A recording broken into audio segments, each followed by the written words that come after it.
মোটামুটি সবাই বুঝতে পেরেছো? বোঝা গেছে? যা পড়বে এইভাবে লিখবো, কিন্তু তোমরা বুঝতে পেরেছো সবাই? আচ্ছা, বুঝতে পেরেছো? দেখো লিখলাম it will be started at 10 am and continued, চলতে থাকবে up to 4 pm। তাহলে আমরা একটু ভালোভাবে প্রথম থেকে আসি। আমি কি বলেছিলাম যে নোটিশ লিখতে গেলে আমাদেরকে প্রথমে স্কুল নোটিশের আগে স্কুলের নামটা দিতে হয়, তাই কি না? দেখি স্কুলের নাম দিয়েছি শুক্রবারে ক্যাপিটাল দেওয়াচ্ছা বিদ্যাপীঠ। এবার কি করছি, নিচে নোটিশ কথাটা ক্যাপিটাল লেটার লিখতে হয়, মানে সবগুলো ক্যাপিটাল লেটার হবে। লিখেছি, নিচে ডেট দিতে হতো, এখন তোমাদের কোথায় দিতে হয়? নোটিশের নিচে ওই সোজাসুজি ডান দিকে। দেখো আমরা কি দিয়েছি, 11 তারিখ, আজকে তো 11 তারিখ দিয়েছি নভেম্বর 2025। হলো? তারপর কোন বিষয় লিখছি সেই বিষয়টা আমরা দিয়েছি, লিখেছি ইন্টার স্কুল স্পোর্টস কম্পিটিশন। এটা হতে পারে ব্লাড ডোনেশন ক্যাম্প, হতে পারে আই ট্রিটমেন্ট ক্যাম্প, হতে পারে ডেঙ্গু প্রিভেনশন ক্যাম্প, এরকম হতে পারে যে কোনো। এবার আমরা শুরু করছি কিভাবে, এটা কিন্তু কমন ফরম্যাট, যা করবে তোমরা এইটা লিখবে, শুধু সাবজেক্টটা বা টপিকটা চেঞ্জ করে দেবে। যে জায়গাগুলো ব্র্যাকেট দিয়ে সেই জায়গাগুলো তোমরা টপিক চেঞ্জ করলে হয়ে যাবে। তাহলে আমরা কি লিখছি, all the students of our school are here to inform that our school is going to organize an inter-school sports competition in our school premises। এত দ্বারা বিদ্যালয়ের সকল ছাত্রছাত্রীদের জানানো যাইতেছে যে, এত দ্বারা আমাদের বিদ্যালয়ের সকল ছাত্রছাত্রীদের জানানো যাইতেছে যে আমাদের স্কুলটা আয়োজন করতে চলেছে একটা ইন্টার স্কুল স্পোর্টস কম্পিটিশন। কোথায়? আমাদের স্কুলের প্রেমাইসেস, আমাদের স্কুল প্রাঙ্গণ। It will be held on 14 November on Friday। আমরা ডেট দিয়েছি দেখো 11 নভেম্বর, তার মানে যেদিন আমরা নোটিশ বা বিজ্ঞপ্তি দিই তার 2-3 দিন বাদে অনুষ্ঠানটা অর্গানাইজ হলে, অনুষ্ঠানটা হেল্ড হলে, মানে সেই অনুষ্ঠানটা 2-3 দিন বাদে হলে তাহলে ভালো হয়। তাহলে আমরা ডেট কি দিয়েছি, it will be held on 14 November, নভেম্বরের 14 তারিখে on Friday, মানে শুক্রবারে। আমরা কোনো দিনের আগে অন বসে আর মাসের আগে অন বসে, টাইমের আগে অ্যাট বসে।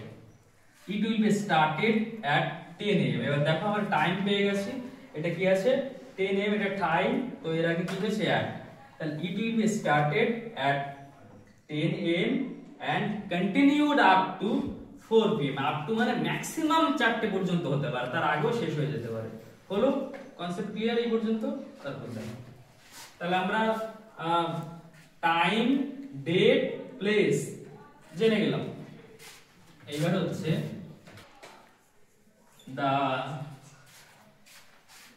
the program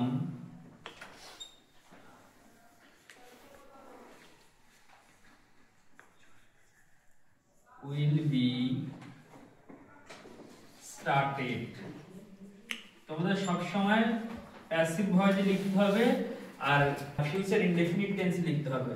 দেখো the program will be started with an opening song sung by, কথা বলো না, a group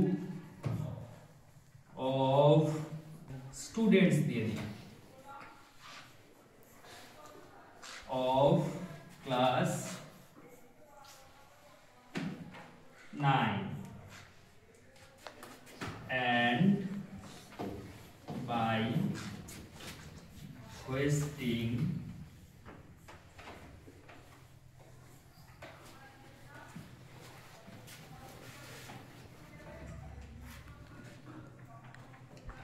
flag by the SM of our school। এই পর্যন্ত আমরা লিখে না মুছে দেবো, তারপর আমি আবার লিখবো। আচ্ছা দেখো, the program will be started, প্রোগ্রামটা শুরু হবে with an opening song, একটা উদ্বোধনী সঙ্গীতের মাধ্যমে, with an opening song, একটা উদ্বোধনী সঙ্গীতের মাধ্যমে, sung by a group of students of class 9, class 9 এর একদল ছাত্রছাত্রীদের দ্বারা। and by hoisting flag by the HM of our school, এবং পতাকা উত্তোলনের মাধ্যমে কার দ্বারা? আমাদের স্কুলের HM by হেডমাস্টার দ্বারা। হলো, এই পর্যন্ত তুললাম, আমি পরের লাইনে আবার আসছি। আচ্ছা, তোমাদের আর ওই ক্লাস লাস্ট আমি লিখেছিলাম লাস্ট লাইন যে the program will be started with an opening song sung by a group of students of class 9 and by hoisting flag by the HM of our school। এই পর্যন্ত last লিখেছিলাম, তাই কি না? তো তারপর থেকে দেখো লিখছি our game teacher Kamal Babu will conduct the program from the beginning till the end। আমাদের গেম টিচার কমল বাবু প্রোগ্রামটা পরিচালনা করবেন শুরু থেকে শেষ পর্যন্ত। the local MLA Debesh Mondal will be the chief guest and the renowned social worker Jagadish Mondal will be the special guest there। তাহলে সেখানে প্রধান অতিথি হিসেবে কে আসবেন? আসবেন হচ্ছে MLA দেবেশ মণ্ডল মহাশয় এবং খুব নামকরা একজন সমাজসেবী, তিনি হচ্ছেন জগদীশ মণ্ডল মহাশয়। তিনি ওখানটায় স্পেশাল গেস্ট হিসেবে আসবেন, বিশেষ অতিথি হিসেবে ওখানটায় থাকবেন। হলো, they both will deliver their valuable but brief speeches about the importance of the program। তারা দুজনেই তাদের মূল্যবান কিন্তু সংক্ষিপ্ত বক্তব্য রাখবেন প্রোগ্রামটার ইম্পর্টেন্স বা গুরুত্ব সম্পর্কে।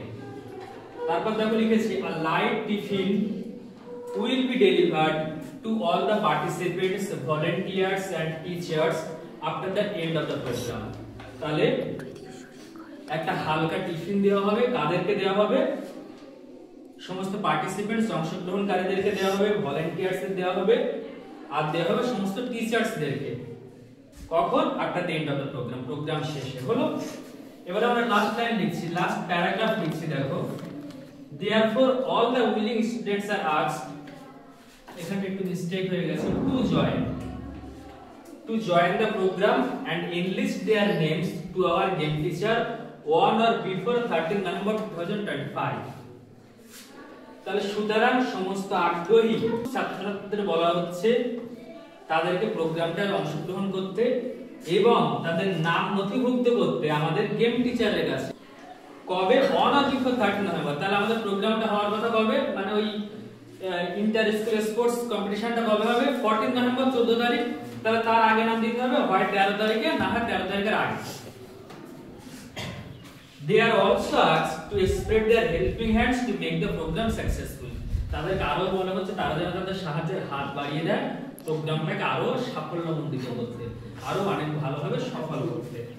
এখানে কাউন্টার সাইড বলে আমরা দেখো জে কে মণ্ডল, জগদীশ কুমার মণ্ডল লিখেছি, তিনি কে? আমাদের স্কুলের হেডমাস্টার। হলো, এখানে এসটি মানে হচ্ছে সাইন, এখানে যে যার নিজের নাম দেবে।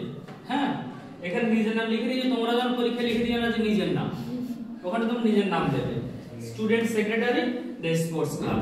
এই আমাদের নোটিশের ফরম্যাট কমপ্লিট। যা বলবে আমরা এইটা লিখতে পারবো, লিখলেই হবে, একটা ভালো নাম্বার পেয়ে যাবো। গতদিন যেটা হাফ লিখেছিলাম আর এই হাফ পুরোটা, ঠিক আছে? বুঝতে পেরেছো সবাই তোমরা? বাহ, থ্যাংক ইউ।